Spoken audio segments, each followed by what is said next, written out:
Welcome to My Therapist Says, an interactive experience enriching your most important relationships. I'm Dr. Don Welch, your host and moderator.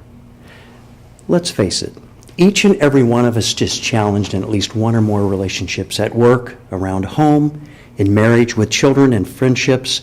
We all desire healthy relationships. Why then do some interactions ignite intensely negative emotions while other relationships nurture the more meaningful moments in life? During this next segment, relationship specialists will respond to questions from a live audience while offering practical solutions. It's like having your very own psychotherapist in your living room. I hope you will sit back, relax, and take in these life-changing insights. Please join me as we now connect with a live audience and My Therapist Says. Good evening and welcome to My Therapist Says. We welcome you this evening. I'm Pastor Don Welch, the counseling pastor here at Skyline Church. We have an eventful evening for you tonight, talking about a very important discussion for anyone who has influence on children. Kids that ask these particular questions about sexuality, one of the greatest gifts God gives to us as humans. So welcome tonight. As we get started, I just want to give you just a little bit of information about what we're going to do this evening, and that is you have a 3x5 card. Would you hold that up just to make sure you have one? That 3x5 card, thank you, is going to help you to ask the questions that are on your mind and heart this evening. So if you would take a moment now to begin thinking about a question related to kids and how they are asking questions or even would like to ask questions about human sexuality and God's purpose in all of that. So if you have that at any time, you can raise that in the air, and one of our hosts or hostess will come by, and you'll be able to give that to them, and then I'll receive it, and we'll utilize that later this evening. As we think about My Therapist Says, it's like having, hopefully, a therapist, a professional in your living room where you're interacting with them. That's the hope and plan for this evening. We are streaming this, live streaming tonight. It's only during the time that we present, however. So there are several families that are listening in through the live streaming. And we do have all of the audio tapes at this point archived. This one should be online within a week, by going to skylinechurch.org and looking up My Therapist Says. You should be able to find that. There are people from different states and even other countries listening in or utilizing that on the website. So we welcome you tonight, and I'm going to have a word of prayer. I'll do a brief introduction of our panel members this evening, and then we'll be off and running for about 15 or 20 minutes, somewhere in that vicinity, as our special guests, internationally known speakers, Bill and Pam Farrell, who are with us this evening, and I will introduce them, as well as Bethany Johnson, who comes to us tonight from having an illustrious work at Saddleback Community Church, one of the very largest churches in the United States, as their youth minister. So we have really an illustrious panel that will be working with us tonight as we discuss these very important issues related to human sexuality and kids. Let's have a word of prayer, and then we'll move right into our evening, shall we? Father, thank you so much for this great evening, and thank you for the gift of children. You are the one who said we should protect our children, and if anyone were to harm a child, it would be better that a millstone be hung around that person's neck and thrown into the ocean. That's a really strong statement. It's a strong statement to protect our precious children and their hearts and souls. And those of us who work with children and adolescents on a daily basis, we realize that many of our children are not protected. And at the same time, Father, realizing that there are things that we should and must discuss with our children, and that being human sexuality, this greatest gift, this gift in a marriage that provides unity and connectivity, a soulmate place, a biological, a neurological connection for life, that we are meant to mate for life. And there's research that even shows that biologically and neurologically. So we thank you that there are topics of which we should constantly talk about from a little child forward, and this is one of them.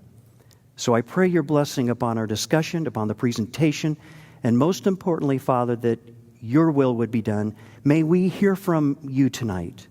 Where 2 or 3 are gathered together for your purpose, the miraculous happens. So we anticipate your miracles in each of our lives with expectation this night. In Jesus' name, amen. Again, I would invite you, if you have a 3x5 card, would you raise it in the air, and one of our hosts or hostesses, we have several up front here.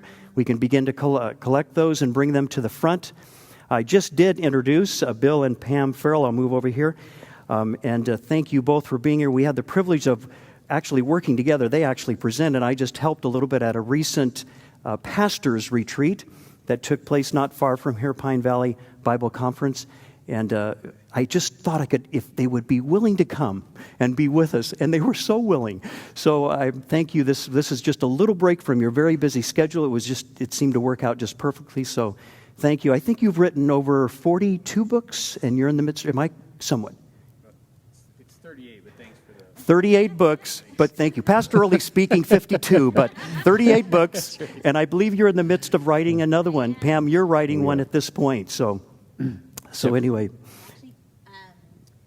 Carol Garlow, I feature her as a great role model for a wife in the book that I'm writing right now. Wonderful. What's the name of that book? Do you have a name yet? Red Hot Romance for Wives. So Red Hot. she's a great example of what a great wife looks like. Wonderful. And I might just take a moment, since I have you, just real quickly, in your ministry, because I know you're going to present, but anything about just your journey and how God's leading you just at this moment in your ministry, your children, your family, and... So the ministry we've got right now started with a desire in our heart to figure out, how do you do a relationship with Jesus, how do you do marriage, and how do you do family? Because we both grew up in homes that really should not be repeated. And so we had this burning desire, like, how do we do this? And we've noticed that people around the world are asking the same question, like, how do we do this? So the thing that we would appreciate prayer for, we just this last year released a 4-week premarital curriculum in the nation of Singapore. That we actually contracted with the government. They have a program there where marriage solemnizers who do weddings are told to do training with couples before they do the wedding ceremony. But a lot of them don't know how to do training. And so we were able to do a 4-week video-driven, it's a plug-and-play curriculum for them that walks couples through basic biblical principles, but in a secular environment. Wonderful. And so our big prayer right now is that as it gets released, we've been over there, trained 150 people to use the curriculum. They're doing another training this month with another group of solemnizers there. And so that's kind of a big new reach for us. In fact, we just live around the corner, and we have a video studio on our property, and we're filming our last segment of Red Hot Monogamy, our book that's all about how to have a red hot intimate life as a married couple, because we think sex was God's secret a long time before it was Victoria's secret. That's right. Yeah, so take back those gifts, married couples, and so we're pretty excited for that grown-up edition. Yeah. Yep. Fantastic. Yeah, so in a lot of ways it's real simple because we're answering the question how. Yeah, everybody knows you should love your wife. Everybody knows you should respect your husband. The big question is, how do you do that? How do you do it? We all want to raise kids that love the Lord and love life. How do we do that? So we're spending our time teaching the how and trusting that God will bless it. Wonderful. Yep. And just doing this, it was to be a brief, and I'm appreciative of what you're sharing, because I was asking questions about it, to have listened to them, and some of you read many of their books, and then to listen to them in person talk about their children and things that they intentionally did as Christ-like parents for their children. You're going to hear about that tonight, and I really felt that it was so authentic. It touched my heart when I was able to listen to you at the recent conference. So thank you. You're going to hear from real, genuine Christians who are raising their children, but they also happen to be international speakers. So we're thankful for that this night for both of us. So welcome to you. Thank you. Thank you. And I'd like to introduce, if I could, Bethany Johnson. She's one of our stars at the Center for Enriching Relationships. I'm going to just share a little bit that while she was, if I may, as she was a youth minister at one of the largest churches in America, and when I interviewed her and then began calling people there, they first said to me, now realize she's going to look very young, but she's very old and wise in who she is, and we found that to be true. There's a compliment to you that they hold her so highly. In fact, they said, if you would release her back to Saddleback, we would like to have her back, and I shared that with you, I think. So she's one of our star players, newer players, I should say, at the Center for Enriching Relationships. So we welcome. I'm just proud of the panel that we have this evening. Without me talking more, I would love for the Farrells to begin and share with about 15 to 20 minutes. And then after that, we'll begin working on your questions that you have for this evening. Don, thank you. Appreciate the invite and appreciate what you're doing here.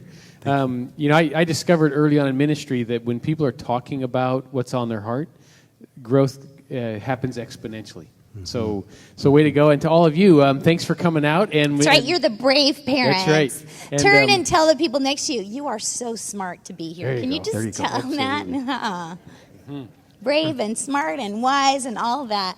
You know, as parents, a lot of times we get a little freaked out when it comes to talking about sex with our kids, because we want to get it right, no matter like how old they are and what the topic is that they might be asking. We just want to get it right. And there's this little girl, and she was doing her homework, and she looked up at her mom, and she's like, "Mom, how do you make babies?" And so mom's thinking, "Oh no, this is like the right moment. I need to do it right." And so mom went on about the birds and the bees and the flowers and the trees. And about an hour later, after the little girl's eyes got really wide, she's like, "Okay, Mom."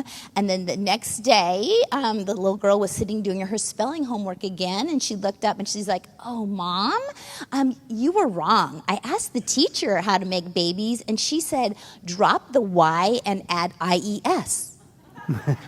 Yeah, tip 1, make sure you know what they're asking. Right. Yeah. And it doesn't end at parenting. How many grandparents do we have in the room? Yeah, isn't that the greatest thing going on earth? It's been said that grandparents and grandkids get along really well because they have a common enemy. So you want to use that to your advantage. And as grandparents, we get pulled into this whole discussion also. There was a grandpa sitting in his daughter's living room, and his grandson came walking in the room and said, "Grandpa, I have a question for you." He's like, "Well, sure. So what is it?" He said, "What do you call it when one person gets into bed on top of another?" And again, he got a little bit nervous because he hadn't talked to his daughter about how much he should say to his grandson and how open he should be, but he didn't ever want his grandson to think he couldn't come asking questions. And so you have to a little bit deliberate, and he finally just blurted out and said, "Well, that's called sexual intercourse." And he goes, "Okay, thanks, Grandpa." And he took off. He came back a few minutes later and said, "Grandpa, it is not. It's called bunk beds, and Mom wants to talk to you right now."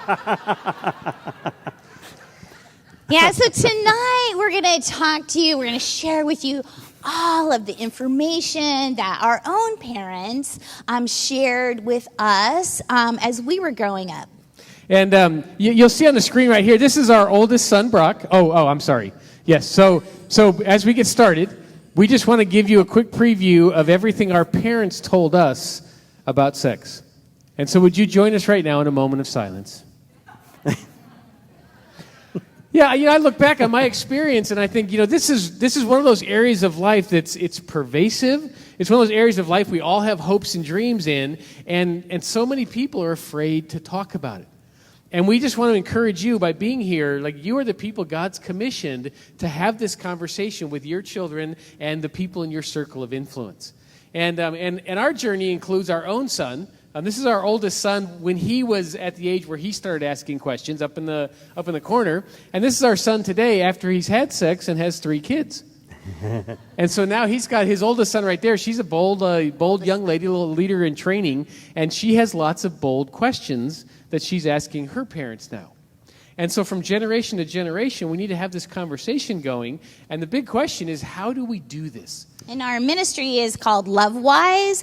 And really there's a verse that kind of sums up our goal as we intersect love and wisdom. And that would be Proverbs 19, verse 8. Which says, "The one who gets wisdom loves life. The one who cherishes understanding will soon prosper." And so our goal is to help all of us to be wise in the area of love because we believe God's invested in this area. And so there's really a couple of views here. Mm-hmm. And so our goal is, God's goal, is to help our kids develop into what Bill likes to call... Well, we want our kids to be skilled lovers. Mm-hmm. If you're raising kids, if you have grandkids, one of your goals for them should be that when they become adults, they are skilled lovers. I had the goal that we raised 3 sons. I wanted my daughter-in-laws to be really glad that they married one of my sons. And, we've come to see that day. Brock and Hannah have been married for 8 years now. And on a recent anniversary, she wrote out 84 cards, and she plastered them all over their house. 84 reasons I'm really glad to be married to a feral man. Mm-hmm. And that's the goal, is we help our kids when they become adults to be those wonderful, skilled lovers. Because it's the opposite of what the world wants. Satan wants to turn our kids into just consumers. And being consumers, they will get used up and spit out. And that's what Satan would love. He comes to kill, steal, and destroy. But God says he comes to give us life abundantly. And it's a challenge for all of us. Donna, can you show the next slide? It's a challenge for all of us because the average teen is going to come across 14,000 sexual references in the media every year. And only about 1% of them will talk about healthy things, like how do you make sure you're tuned in on birth control or the risk of pregnancy and STDs. The rest of the messages are all about being consumers of sexual activity. In fact, 80% of evangelical youth right now, those kids sitting in the pew, 18 to 29, say they've had sex before marriage, and 64% have done so in the last year. And so there's this disconnect that's happening, and it is a hard world to help our kids make wise choices in. But if we believe that this is an important topic and we keep it before our kids, they can grow up and make better choices. They can be a part of the group that makes those good, wise choices. And when we start here, I just want all of us to just decide that we're going to take the shame and guilt off of our own shoulders. Because I think a lot of times that's why people don't want to talk about sex. It's because I didn't do everything right. And if that is our view, we don't want to talk about things that we've never done right. I mean, all of us have made different kinds of mistakes in life, and we want our kids to have a better life than we had.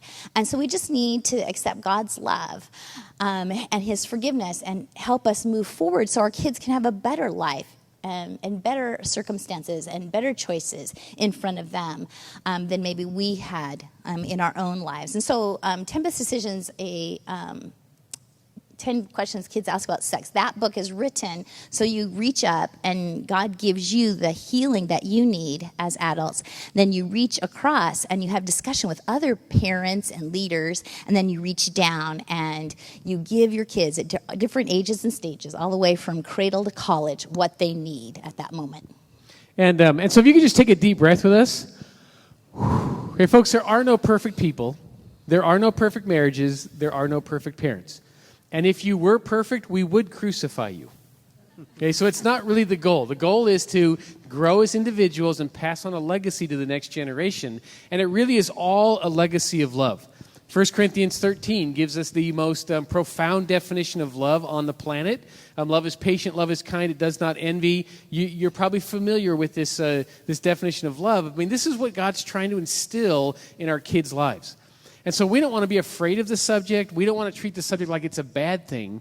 It in reality is a really good thing that requires training to know how to be really good at this. And one of the things we all can do is begin praying for the future spouse that our child will have. I began to pray for the future, we both began to pray for our future daughters-in-law or sons-in-law. We didn't know at that point because we started praying before we even knew the gender of the baby that I was carrying. And so that's a gift that we can give, and there's just a list of things you can begin to pray for that future spouse, because it keeps the whole discussion of sex in front of you as a parent if you're praying for your own child and then the person they're going to marry. And this picture right here is our middle son, Zachary, and the young lady he married just a little over a year ago. And it's fun. When she was about that age right there, we were praying for her, even though we hadn't met her. And so that's where it starts, is praying for our kids that they become the people they need to be and they meet the people that God has intended for them to meet. And an easy way, no matter what age your kids are, whether they're preschoolers all the way to when they're college students, we just encourage our kids, whenever you make a tough choice, there's a little picture here. If you have any kind of decision in front of you, check in with your GPS. We all have GPSs on our phones these days. And so if we will teach our kids, before you say or do anything, simply ask, does this show respect to God? Does this show respect to people? Does this show respect to self? That simple GPS can help them make great choices no matter what age they are. And then the next step in teaching your kids about sexuality is applaud delayed gratification. And, this is a really cute illustration here. A lot of us have heard about the marshmallow test, and you can even go on YouTube and watch some videos about it. And marshmallow test is simply they put some preschoolers in a room, and they put a marshmallow in front of them, and they said, if you can wait 15 minutes and not eat this marshmallow, when I come back, I'll give you 2. You can have twice as many if you can just wait. Well, they waited. Only 30% of the kids were able to wait. But it's amazing the difference in what happened in the outcome of those kids who were able to wait. The people that were able to wait ended up when they were in high school and college, they had higher SAT scores, 200 points higher than their peers. They got more scholarships. They ended up being those who could wait until marriage for sex. And so this whole delayed gratification thing, we think it's not a big deal when our kids scream in the grocery line and we give in to their, demands that they want that gum. I have to have that gum. I have to have that toy. But actually, the best thing you can say is no. Okay, there are times when love is simply spelled no. Can you say that to the person sitting next to you? I love you enough to say no. Yep. And we used to say to our kids all the time when they were growing up, okay, what does it mean to be patient? Patient means willing to wait. We even sang that song, have patience, don't be in such a hurry. So we reminded them consistently, delayed gratification has its own reward. And so you want to layer that into everything you're doing with your kids and grandkids is make it normal to wait. Make it normal to put off gratification, because it's one of the important character skills they're going to need in order to make strong sexual decisions as they grow. And so the big question is, what do we say and when do we say it? And so the best way to picture it is that your children on a journey. They're on a road, and you just try to get ahead of them so that you can be the signpost, so you can be the person that gives them the information so they know how to manage the journey ahead. And so you're going to ask some questions like, what do we need to know right now to keep them safe from mistruths in the future? And it's important. Make a mental note, folks. One of the steps to having this conversation is you need to ask the questions for your kids at certain times, because there are questions they need to be asking you that they aren't mature enough yet to ask. And that's why it's important that we talk to them and we start the conversations. Like we used to make appointments with our kids to have these conversations with them because we knew they had questions, but they didn't always know how to form them. And you need to ask these kind of questions. What do you need what do they need to not hear to keep their innocence? Like, it's interesting, the Song of Solomon is written in figurative language to protect the innocence of children while we're talking about sexual issues. What do they need to know now? But what can wait until the next little moment in their life? And that's kind of how we looked at their lives, is like, Next break slide, it down. Dawn. Right before preschool, what do they need to know? Right before they go to kindergarten, what do they need to know? Right before their friends maybe start having a cycle, what do they need to know? If the girls, right before they start their menstruation, what do they need to know? Before they go into junior high, before they go into high school, before they go into college, there's markers that God gives us to help us know this is the time to say the next set of things. Right, because your goal is to share the minimum to help them grow. Like when kids are in preschool, they don't know about relational and emotional drama that goes along with relationships. They don't know about the teen pregnancy. They just know about their body. So you need to teach them about their body. Well, then they start socializing when they get in school, and they start getting exposed to other people's family cultures, and so they need to know how to process information that's not correct. And then as their bodies continue to grow, there's very clear stages where they need to hear more information from you. And fortunately, we live in a day and age where there's lots of good resources, and we outline those resources in our book so you kind of know for each stage what resources are available. But the key is you want to keep adding to the information level as they grow, so that your information into their lives matches the developmental stage that they're at. And the one thing you don't want to do is get into a habit of just saying, oh, it's bad. Stay away from it, it's bad. Because it's just the opposite, folks. this is a really good part of life. Like Don said, it's one of the greatest gifts God's given us. So we want to treat it like it's valuable. Like I used to tell my boys, if you think about your sex life like a really fast automobile, you're going to take care of it and you're going to learn how to drive it. If you think it's a beat-up old Jeep, you just use it and abuse it. And so we want to raise the value level and say, this is so good that you need to learn every step of the way how to interact with this. And the big question, probably the number one question that we get is, when is the time for like the big reveal? How two bodies go together and create a new life. And I think there's actually, if we think about it, there's like really obvious time that's probably a good idea to have the big reveal. And it's in what we call the oasis. And the oasis is that stage of life when your kids are out of preschool, but they're not high school, they're not teenagers yet.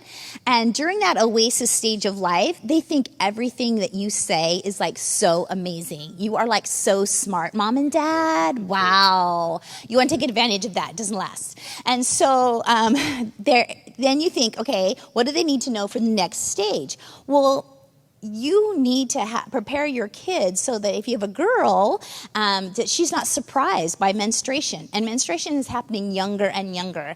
It is not uncommon for 8 and 9-year-old girls to begin their period nowadays because of the hormone changes that are happening in food and things. And so we need to have our girls ready by then. Well, if our girls need that information by then surely our boys need that information by then. We always wanted to raise our boys so they would be the heroes in the classroom. That if they saw a little girl like in like a dilemma, she got up and she had blood on the back of her dress or something, that our boys wouldn't be the ones that would point it out, be like, what's that? No, we don't want them to be that. We want them to be the heroes in the room, and they would be the one to go get the teacher. I think little Emily needs you right now. Offer to give a jacket. We wanted them to know what was going on so they could be leaders, and that's really why you want to give your kids information, is so that they're the leader of their peer group, they're the leader of the circle. And so anytime in that 8, 9, 10, 11-year-old range, you'll know because you'll see their peers around them. They'll start asking some questions, or you'll see their body begin to change. You will know that this is the moment. And a lot of the experts that we talked to really recommended you choosing a time that every one of your kids is told. One recommended their 8th birthday, another their 9th birthday. So somewhere in there, you choose when you think that your family is most comfortable with the big reveal. And for a lot of kids, this is an awkward time for them. And often their eyes kind of roll back in their head, and they kind of have this sense of like, why are we talking about this? This is weird. This is strange. But what you're doing is you're laying a foundation for when they get really interested. Because the problem we have is we have too many teenagers who don't think their parents are interested in talking about this subject. So as they start to get questions, they conclude in their mind, my parents are too nervous and they're too scared of this topic, so I can't talk to them. And so what you're doing at this point is you're laying the foundation that says, I know about this. I know how this works. I'm willing to talk about it. I'm not afraid of it. And so they know you're ahead of the curve when you have this conversation with them. And there's a great, in our book, we have an example by Carol Nystrom out of her book, Before I Was Born, that we think was worded really well. We think Jim Burns wrote a wonderful children's book called How God Made Babies, and it's back on our book table as well.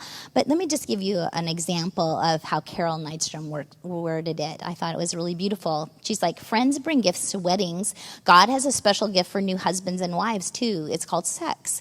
God's rules say that only people who are married to each other should have sex. It's God's way of making a family strong. Because the man and woman are married, their bodies belong to each other. They enjoy holding each other close. When a husband and a wife lie together, he can fit his penis into her vagina. His semen flows inside of her, and their bodies feel good all over. Husbands and wives want to be alone during sex so they can think only of each other. This is the way babies are made. A husband can't make a baby by himself. A wife can't make a baby by herself. But God made their bodies fit together so perfectly that together they can make a baby. And if we're not freaked out about the conversation, neither were our kids. Where you want to jump ahead to? Just keep going. Okay, so next slide. We'll just do talk. Yeah, and the idea, skip by this one, Donna. When you think about talking to your kids, make it your goal to talk first. Help them hear from you first what's going to go on. Like a good example of this is when our kids, 12 years old, I would take them aside and I would start to talk to them about the changes that are going to happen in their male body, that where hair is going to grow, the different smells that they're going to start smelling from their body, their interest in shampoo, they're starting to get interested in deodorant, because I want them to hear that from me first. And then talk enough. Give them about 80% of what you think they're looking for, and then wait and see how they respond. And talk positively and honestly. This is a good thing. Use real body part names. Don't make up stuff. And then talk and then listen. Wait and listen for their questions. And listen to what the conversations, be the person who drives the car for carpools. You'll be really clued in as a parent. And then talk wisely, talk calmly, don't react to everything that they say, and talk in a positive place. A place that they're comfortable. Yeah. Make this something that they want to do.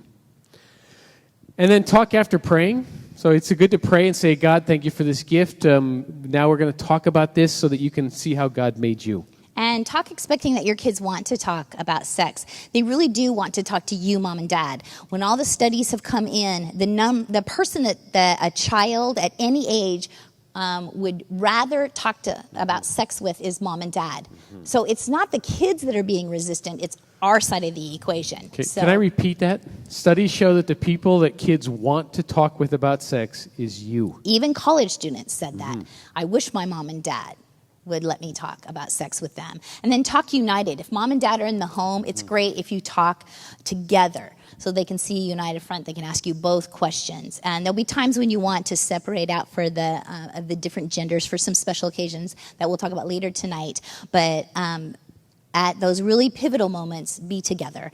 And if there is not a husband or a wife in the equation, then we'll talk about that as the discussions come up. That's probably one of the questions. And then bring God into it and talk because it makes a difference.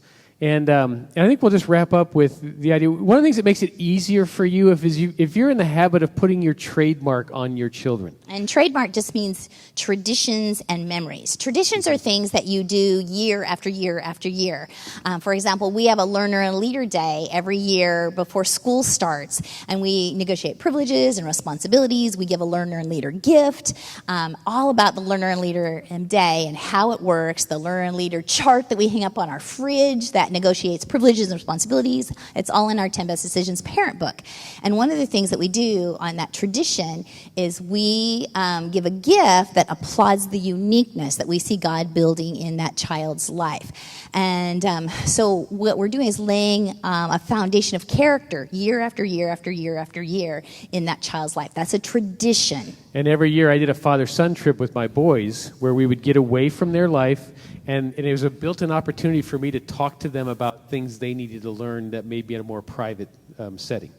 And then memories. Memories are those things that are like once in a lifetime or maybe a few times. That would be like a rite of passage. Raising a Modern Day Princess, we have a program where you can help your daughter, or mom and the daughter, spend time together, doing 7 weeks together, learning about all the important things that build a Christian character into this young woman's life. And then there's a big celebration at the end, and dad places a crown on her head, and she's a modern day princess. She's the daughter of the King of Kings, and he writes a personal blessing, and he prays over her. So it's this wonderful rite of passage. With our boys, we had a walk into manhood, and that we personalized for each one of our sons. One of our sons is a football player, and so his walk into manhood was like on the football field where his mentors came. One of our sons is all about his lifted truck, so his was a drive into manhood on a racetrack with his mentors. And then our youngest son, he's pretty much an outdoorsman, and he wanted to wait, and I'm not sure it's going to be a climb into manhood, or a jump out of an airplane into manhood, but he's quite the adventurer. We'll see. So again, Don, we could go on forever, but I want to commend you for being here, and can I just encourage all of you, let's all get into the discussion, because we live in a world that's inundated with sexual messages. And I don't know who the people you care about the most. These are the people I care about the most in life. These are the people God's entrusted to me, and I want them to hear the truth in a way that's very attractive. And so let's jump into the discussion, because we're already inundated. The world's already flooded with messages, so we might as well jump in and join the discussion and start sharing what God really has to say. And we just want to share one story in closing, the payoff. And that would be our son Brock and Hannah. I won't tell the whole story yet. We'll share that for a little bit later, maybe today. But he's a coach now, and he has his own family now. And he is doing leadership training as a coach in a large public high school. And so he told his players, you can ask me anything you want tonight. And so his players, he knew what the question was. So, Coach, when did you do it? And he gave the exact day. And they're like, you know the exact day that you had sex for the first time? He's like, yeah, because it was my wedding day. And one of the players said, Coach, I hear you're a Christian. Is that why you made that decision? And it just set up a wonderful opportunity for the love of God to be displayed to a group of people, that it was radical, the truth that was being shared that night. And you, because you're here being brave enough, you have that opportunity to set your kids up for such great success as well. Thank you. Would you join me in thanking the Farrells for a marvelous presentation, wonderful start. And you do have to be very proud of Brock. That story I shared with my son about 4 weeks ago. Yeah. It's good. And we know there's a lot of pain in this area. Yes. And so it's hard sometimes to share the victories. Yes. But at the same time, we need to start lifting up hope that it can be done, regardless of where you come from. I mean, our families don't have stellar histories in this area. But we can start over anytime. Yes. So any of us that want to start a new legacy, we can start today. Yes. Regardless of the pain we've been through, regardless of any mistakes that have been made in our lives or in our families' lives. Yes. So. And I'd like to start with that, if I can, to lead into these questions. A lot of parents are afraid to start because to talk about this, the first question is, what do you to say to the 5-year-old who looks at a pregnant mother and asks, how did this happen to mommy? I think that's a great question that's being asked. A lot of times that raises, even that innocent, innocuous question raises the fear, I didn't do it right, and how do I respond? And so then I'm immediately responding to my children out of fear. Mm-hmm. I'd like to start there because that's so common. And Bethany, you've probably seen it in the local church, and I know the Farrells have. Let's talk just briefly about that. That is the paramount issue tonight, I think, is to start with that. Even with a very simple question that a little child is asking, how do you respond to that? The person, maybe the family or the couple, and they feel like their children, they'd like to talk with them about these issues, and yet they're feeling like, I didn't do it God's way, or I wasn't in God's economy, I wasn't in His will, or somehow something happened. What do you say to them? What would you say to someone tonight? Well, one thing that comes to mind is the concept, first of all, of letting God use you, not just letting it be all about you and what you know and what your words are going to be, and letting God use your experiences as well to guide your conversation. And I think if you're so worried about, well, I messed up, and if I don't say the right thing, my kids are going to mess up, then you won't know what to say. You'll kind of get blinded by your fears and not be able to hear God's leading in the proper things to say. Right. It's really easy to get down on, put yourself at a 5-year-old level. A lot of times we want to talk down to our kids, but actually we need to get down and say, honey, that's a really great question.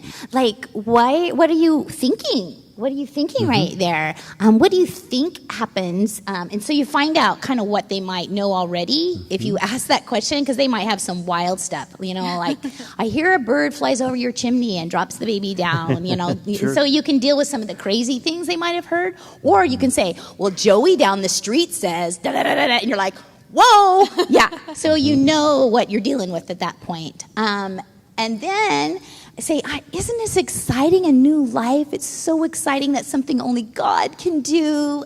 And you start laying a layer of how wonderful sex is. And so that's really your goal, is you don't have to answer all the questions and give them all the details. You can just say, isn't it wonderful that when a mom and a dad, when a husband and wife love each other so much, that God gives a beautiful baby? Isn't that exciting? And kind of let the conversation go step by step. So how do we, with that, if we can just real quickly, since Bethany, you set that up, how do we do it when a child then says, well, how did you, Mommy, how did you do this? Or, Daddy, how did you do that? Because they lean into causing us for it to be about us. How do we manage that? And I didn't mean to cut you off. No, Bill. it's good. How do we manage that? As they were sharing, a good general rule is always share a couple of follow-up questions before you start answering. Because we make a lot of assumptions about what our kids are asking us. Yes. Again, they're developmentally developing very quickly. So the questions they have at 5 are different than the questions they have at 8, which are different than the questions they have at 12, which are different than the questions they have at 15. And so it's just a wise thing to always follow up with a couple of clarifying questions before you jump in. Because I found almost nobody says what they really mean the first time. It usually takes 2 or 3 responses to actually get to what they're asking. And I would say just be tactfully honest, because it's a great question. You know, kids that aren't asking questions about their bodies, kids who aren't asking questions about pregnancy, kids who inadvertently see their parents either in their underwear or naked and have questions like that. We want them to have those questions. That's natural curiosity. And so you're not saying walking around naked, but we want them to ask those questions. If they happen to barge in. Right, they just barge in and all of a sudden, you're caught and you don't want to go, right. So we want them to have that curiosity. Yes. We just want to make sure we're answering the questions they're actually asking. Yes, and that they are developmentally ready. Exactly. Oftentimes people say, well, I'll just kind of share with my 5-year-old how it all happens. And they're not ready for it yet. No. Yeah, okay, it's like a bouncing ball. That's one way. Or a painting. A painting, you put the background on first, and then you put the big, broad strokes in, and then you go back and you start filling in details, and then you put all the color and the minute, like painting the eyes, and that's a lot like what it's like talking about sex. Yeah. For a 5-year-old, my response was usually something like, it is so wonderful that God, when you get married, someday you're going to get married and you're going to have somebody love you so much, and you're just going to love them so much that God gave this special way that you're going to hug and love, and you know what? Then babies come from that. And isn't that wonderful, the special love that God gives? And they're usually fine with special love. They don't need the details after that. And they'll come back around when they're 7, 8, 9, wanting more details. But at 5, oftentimes, it's special when mommy and daddy hug like a grown-up way. They're good. Because a lot of them just want to know that they didn't eat something that caused that. Right. Exactly. That's why you ask the questions. Yeah. Believe it or not, it's true. Even college students, some of the most difficult marriages today related to marriage has to do with mythology, believing the myths, and then it absolutely messing with the health of their sexual life. And I think you're talking about Jim Burns. It's a wonderful book. Another book is Where Did I Come From? This is also another good book that to start early with children, like you said, to take them out. We did with our children, took them out individually and began to talk and read the book together. And so it's developmentally, Pam, I was going to say, some people were thinking a moment ago, they were saying, okay, she can say it that well. Could Pam Farrell just come into our home, do her talk, we'd feel better. We say, yeah, what Pam said, that's right. That's why those books are good. Yes. Because when we wrote this particular book, I went to all the books that we had used, and there was a wonderful series that we used that came out of the Lutheran church, and it was developmentally broken down, and I really appreciated that. Concordia?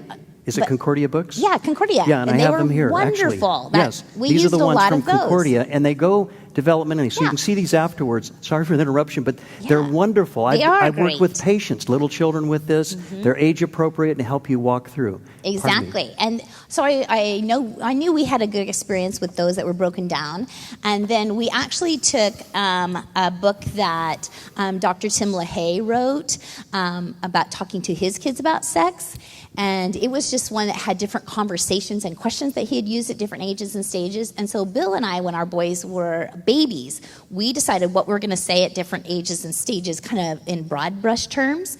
And we took all those resources and we kind of made little flashcards for ourselves so that when the topic came up, I'm like, oh yeah, I bet we're at that stage now. So we were kind of prepared. Yes. But I kept looking for some that had great illustrations.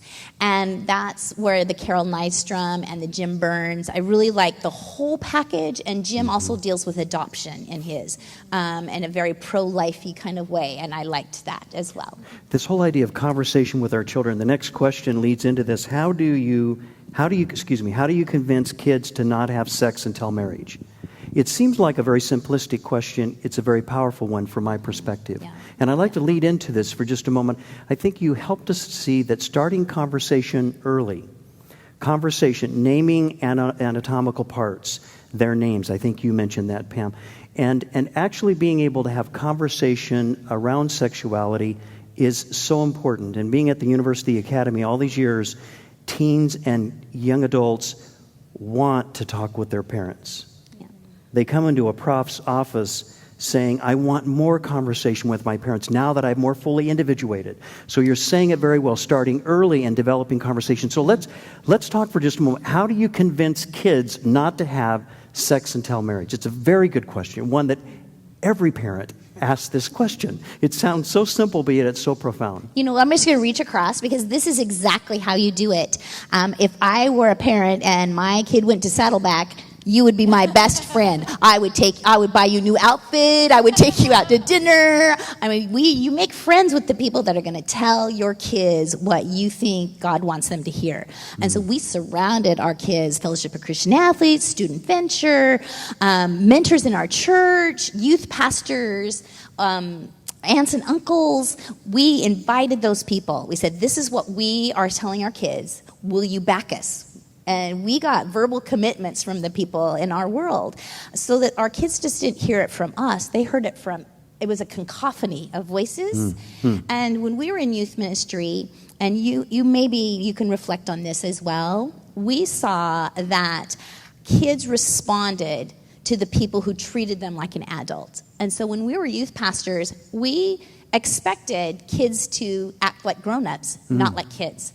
And I think that's what's going wrong in the public education right now is they just want to hand out condoms because they don't believe that anybody can make decisions about their sexuality. We're just animals out there. But we actually think that you can make a choice. You can have integrity. It's possible, with God's help, to make good choices at any juncture all along the way. Maybe that's why you said earlier the delay of gratification. It's one of the things that we try to teach our children, to delay gratification. And really in the church, we work on that, and we start early with our children. I think, Bill, you talked about that so well early in your presentation. In my response, and I feel like we're leaving Bethany out of the conversation, I want to so I want to make sure we get youth, Bethany in here. But my first comment is I don't think we can convince our kids not to have sex before marriage. But I do think we can do everything in our power to make it their decision. Like in our home, before kids go to junior high, they write a relationship contract with us. And in that relationship contract, they define what a friend is. They define what it means to have a boyfriend. Or a girlfriend. They start to comment on when should they be allowed to date. Should they be allowed to date? When would they be allowed to date? They need to define what it is. And they have to make a list of character qualities they would be looking for in a female they would even consider for that. And then the question is, are you those things? Because quality attracts quality. And then we had the tradition. We didn't call things rules. We called them traditions at our house. We had the tradition that before you started dating, one of the ways that you showed that you're ready for the responsibility of dating is to take your relationship contract to the parents of the girl you want to ask out and explain how you're going to keep their daughter pure on a date with you. Okay, that kind of like is motivation for them to delay dating. And then there's a few other things that we did, like, okay, I'm just choosing as a parent to not pay for your romantic life. So until you have enough money for you to pay for your own romantic life, okay, well, then I guess you're not going to date. And then lastly, I'm not going to drive you around on your dates. I'm going to be with your dad on dates. So until you can drive somebody around, probably not ready to date. I mean, in California, that makes it like 17 and a half on before you can have another person in your car legally. And so there's just some logical things that we can put in place as parents if we're willing to step up and be the parent. That will help our kids think through the whole big picture, that dating is a responsibility. It's not a privilege, not a right, it's a privilege. a privilege that comes with a lot of responsibilities. So tradition and memories. You started that earlier in the talk this evening. Right. Tradition in your family and then memories. And one of the things I think you're talking about is that when we invite the child to own their decisions, their anxiety goes down. It may sound like it would go up. If they have to manage our anxiety and their own, it will go up. So it's a wonderful tool. Dr. Foster Klein, medical doctor, helped us with this love and logic, this concept from very early age for the child to really begin to make their own decisions. So I think you were saying, Pam, a moment ago, that you get down to the level of the child, or if they're taller, because it sounds like your boys are a little taller than you maybe, and that you come to their level, and at that point you're talking with them, not down to them. Right. Even as little children, you said that earlier. It's really important because it lowers the anxiety of the child. And if a child's anxiety is lower, they'll be able to make more healthy decisions. Because if we're full of anxiety, actually our frontal lobe will not function as well as it should, and we cannot think as clearly. Now, this question relates to my girls, 16 and actually 10 years, are so embarrassed when we try to talk about sex and related topics. We don't feel right forcing communication when they are clearly uncomfortable. Should we anyway? So this is back to kind of asking, they're uncomfortable, we're feeling it, should we back off? What should we do? Why don't you go first on this one? Well, I think that it's really important to have that conversation because even if you aren't having it, they're surrounded by the conversation. And you want to be able to control what is brought up in that conversation, especially at 16. It's on social media, it's on TV, it's at school, it's with your friends. Even with the best of valuable friends, the topic is already there. And they might be partly feeling your discomfort and therefore reacting to it. So I think coming in with the idea of, this is going to happen, whether they want to hear it or not, they need to hear it. They really need to hear it. I'm 32 years old. I have several girlfriends who, over the years, have gotten married and shared that they actually struggled having sex because they felt like it was a shameful thing. And so even in the relationship of marriage, it was hard for them because it wasn't brought up in a positive light ever. No. Right. Yeah, it's supposed to be hot. It's like hard. Yeah. So yeah, and you talked about skilled lovers. Yeah. You were talking about skilled lovers, and that is that they have to have low anxiety to be skilled lovers. And we're talking about if I'm level. uptight about it, they're going to be Yeah. uptight. And that's a very common thing, what you just mentioned, Bethany, in the Christian world. And we see it at the university level as well. That a lot of times it's the no, and you keep saying that, Pam, and that's all we hear is no, and then all of a sudden I'm filled with shame if I'm yes, Right. and it's saying no. Bill. But it's a good thing that they're a little bit embarrassed because it means they respect you as parents. Because it's hard for young people to picture their parents having sex. Like they just go, ooh. They want it to That's be happening, creepy. but Yes. it's really weird for them to see. Like even our kids now, the two that are married say, we like reading your books that aren't about marriage because when I read the marriage about books and you sex. guys are kind of vulnerable, it's weird. But at the same time, they're like, I'm glad it's weird.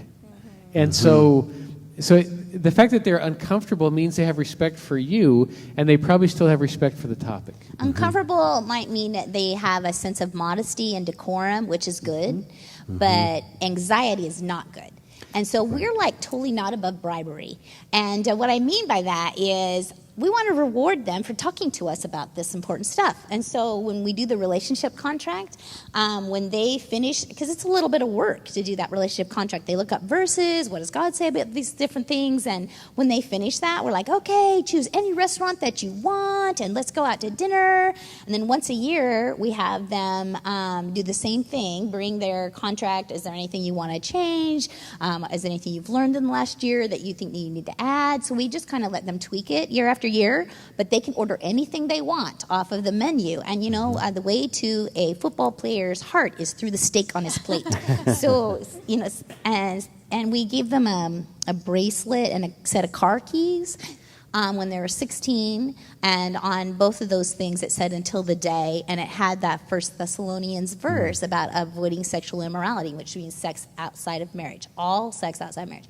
And we read the whole verse, the whole passage with them, and then we gave them the gift, and we said, we believe that you are going to use this gift that we're giving you because you're wise. We know where you're going to make wise choices, wise decisions, because there's two ways to live as a parent, by fear or by faith.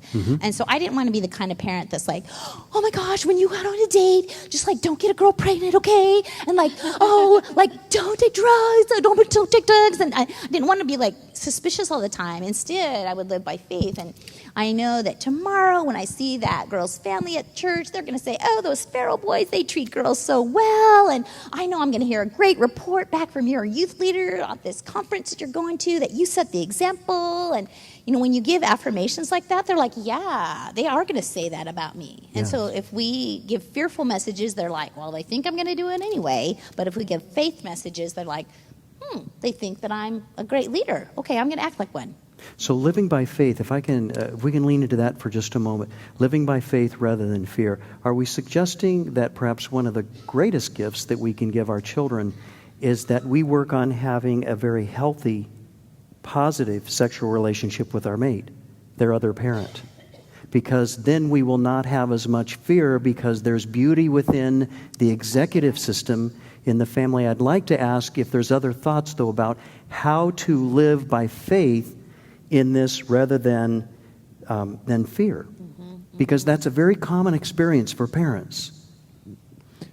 So let me tie together the last two questions, because the discomfort that our kids might feel when we're talking to them. Yes. It could be in the way we're presenting it. Like, especially when dealing with teenagers. If you're lecturing a teenager, they're going to shut you off. But if you are taking the approach, there are some very important decisions you need to make. And I want to make sure you are exposed to those decisions. Yet you have all the information that you need, and it's your life to live. So we want you to have full ownership of this decision. And so Bill, instead of us saying yes or no when our kids became teenagers, we would simply say, tell us why we should say yes. So they would come to us with any kind of a question, can I do this, can I go there, whatever. And we would simply say, tell us why you should say yes. And they would present their case like they were a lawyer, and we just taught them, make up a set of questions that if you were the parent, what would you want your kid to ask you, and then come back with the answers. And if it's not immoral or illegal, we would probably say yes, because we wanted to save our nose for like really big, things. And it's amazing, our kids grew up to be the ones in the peer circle that were the leaders. But it was not always easy when they decided. For example, our son, Zach, when he came, he's like, tell us a story about the movie. So Zachary was our wild card. He was one that was just a challenge to raise. Like we told our kids, when you're in high school, you need to be busy, because it's not good for kids to be sitting around thinking too much, so you need to be busy. So he decided to play football, came home his freshman year and said, Dad, I know what the other thing I want to do is. I said, really, what? He goes, I want to be a cheerleader. I went, oh, okay. Now, for those of you who don't know about the cheer world, it's a very dramatic world. Relationally, lots of drama going on all the time in this world. And he was kind of wired for that because he's pretty dramatic himself. So he came home one day and he said, Dad, the cheer team's going to go to a movie tomorrow night, and I want to know if I can go with them. So I had myself trained, so I said, well, Zach, tell me why I should say yes. He went, oh. He said, you probably want to know what movie we're going to see, huh? I said, yeah, as a concerned dad, I'd probably want to know that. He goes, okay, well, it's not just another teen movie. It's not just another teen movie for those of you who don't understand mumbling. And I don't know how you are as parents. Like every parent instinct I have just shot off, because this is one of the last movies I want my adolescent son to watch, because it's going to teach him everything I don't want him to know. So I said, well, Zach, what do you think my concerns are about that movie are? He said, well, you probably want to know what it's rated, don't you? I said, yeah, I probably would. He said, I think it's PG-13. I said, you think or you know? He goes, oh, I think. And so we taught him, to go and check the internet, places like Focus on the Family, Plugged In, those kind of like resources. So he comes back. So he disappears, comes back. Okay, Dad, here's the deal. I'm going to tell the team that I think we should go to a different movie, and if they don't want to go to a different movie, then I'm going to come home. Well, the team went to the movie. He came home, and he shared his misery with all of us.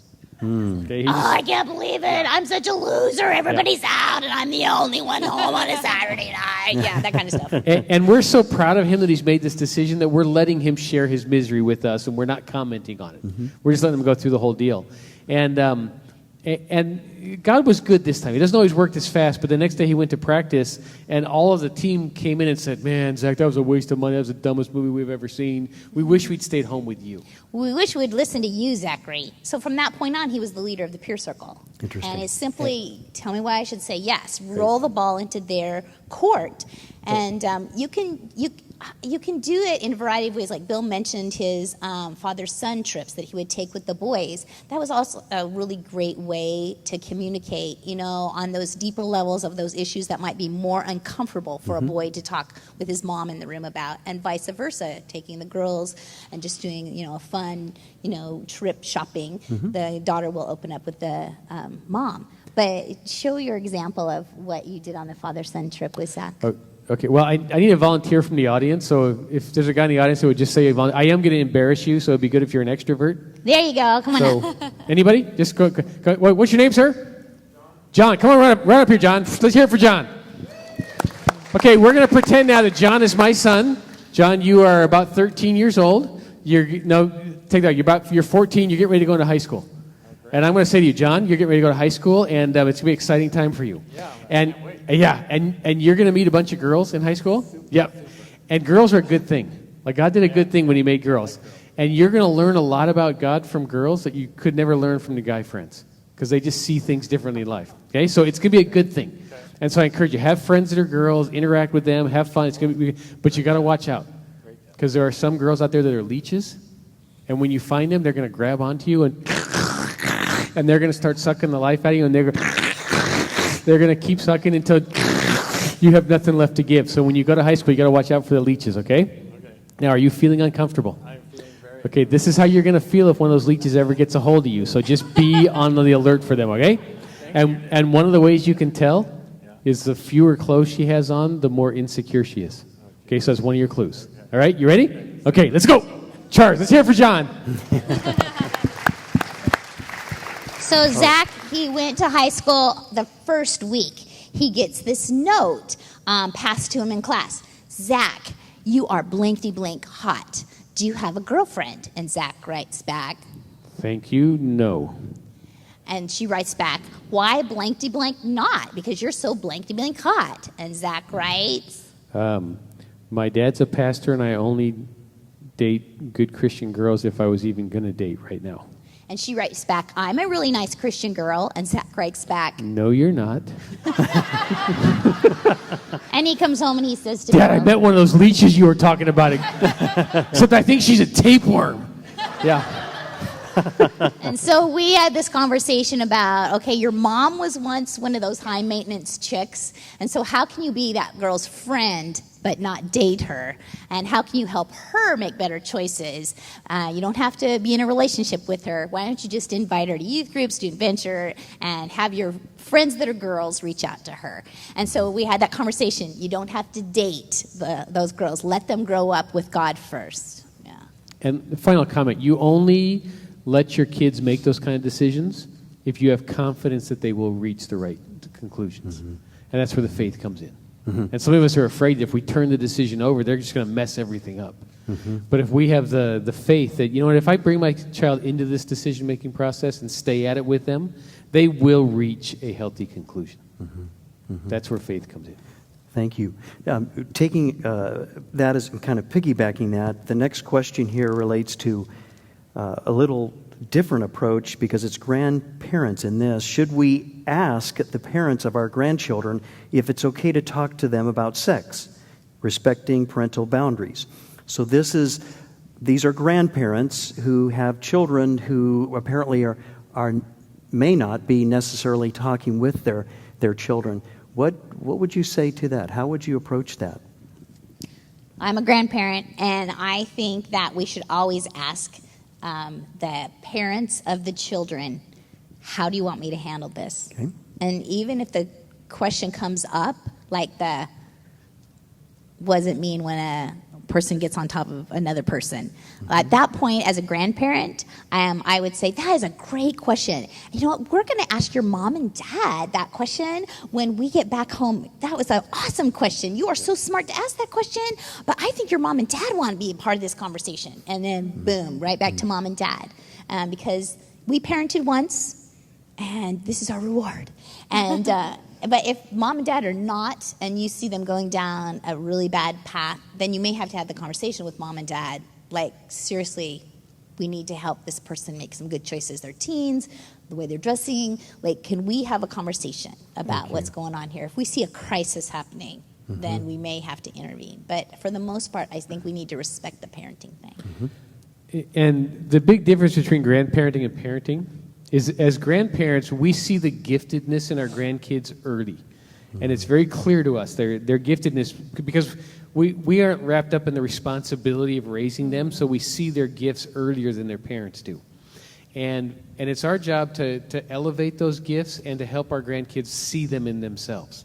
And so even when we have to approach the issue, we want to approach it as, you've got a gift. You've got a gift for people. You have a gift for creativity. You have a gift for responsibility. You have a gift of leadership, whatever it is. And we teach them how to guard the gift in the context of relationships. And that'll reinforce what mom and dad are saying then.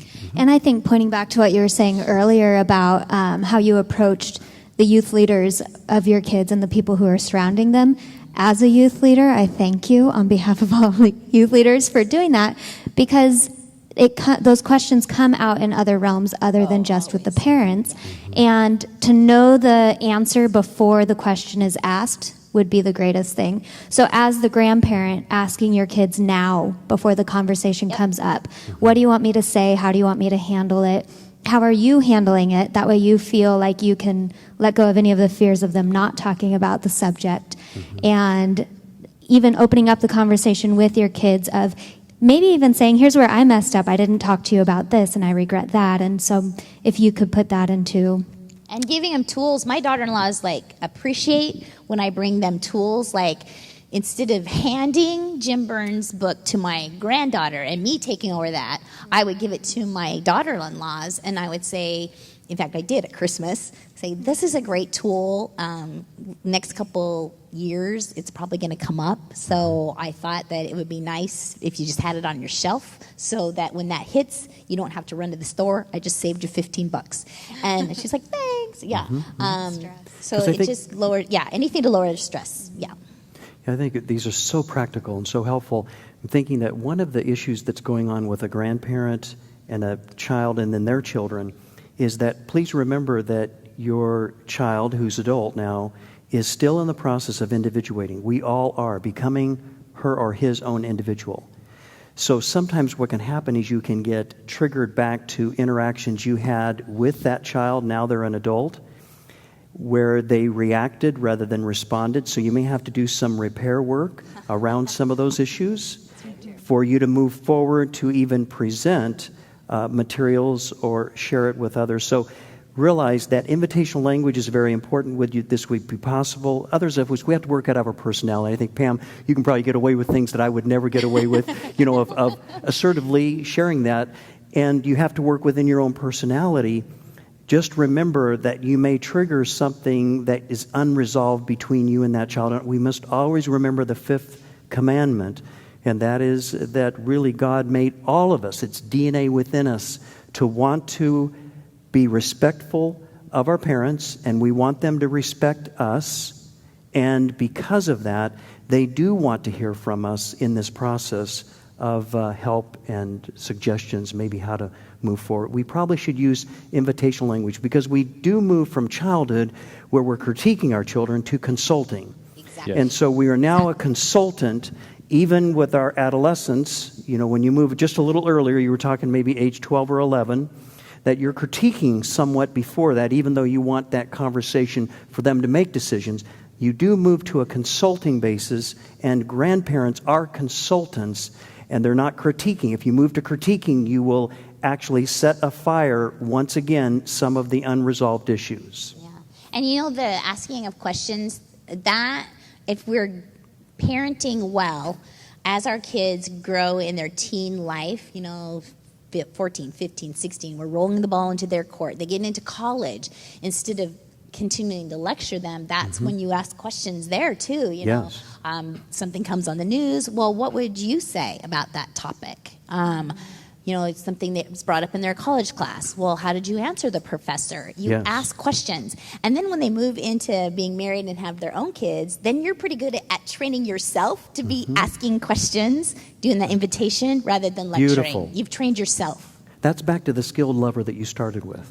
A skilled lover is going, you know, something is not working here. I really do appreciate this. Or, thank you for that. Could you help me to understand this? It's someone who is reflective. Isn't that a healthy person?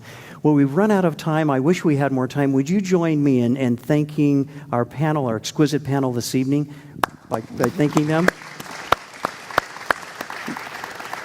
We did not get through our cards, and I'm going to do what Dr. Jim Garlow does once in a while. I hear him doing that, is to try to commit speakers to come back, and I'm going to try to see if we could, would you be willing to convince them that we'd like for them, this panel, to come back, all three? Thank you. Thank you. Wonderful practical steps, and we may have, I don't know if we have a slide on their book, but their book is in the back. But a slide related to your book. Yeah, 10 questions kids ask about sex. It goes from cradle to college, hits every age and stage, and we give bullet points about what topics you're going to want to cover at the different ages and stages, and actually suggest different wording so that we just want to make you feel comfortable as possible when we're talking about this really important topic. Thank you.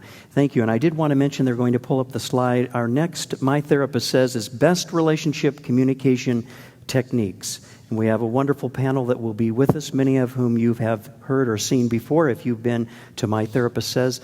It really looks to be a wonderful event, and hopefully in the future we might be able to continue this discussion. I think this is a marvelous panel, and I do thank each and every one of you for participating. We'll come back if you ask. Thank you. You've been invited. We just need to set the date. So let's have a word of prayer, and then we will close for this evening. Father, thank you so much for the beautiful gift of laughter. We laughed about how we can get entangled in situations where we turn to you, certainly, and ask, how do we get out of this? What do we do next? We're not sure what the roadmap is for this, and we learn the faith journey. And realizing, as the Farrells helped us to see, that we're preparing healthy lovers, those who would do self-reflective questioning. And Father, we thank you for the Gospels, where Jesus, you did this so eloquently. You would ask reflective questions. What would you like for me to do for you? What would you like to see happen? You really did this so well. May we turn to the Scriptures, the Gospels, and reread how you do this even on an ongoing basis now. So we thank you. We bless you. We honor you this evening. In Jesus' name, amen. We won't be satisfied at all. Come on, cry it out real loud. We won't be done. We won't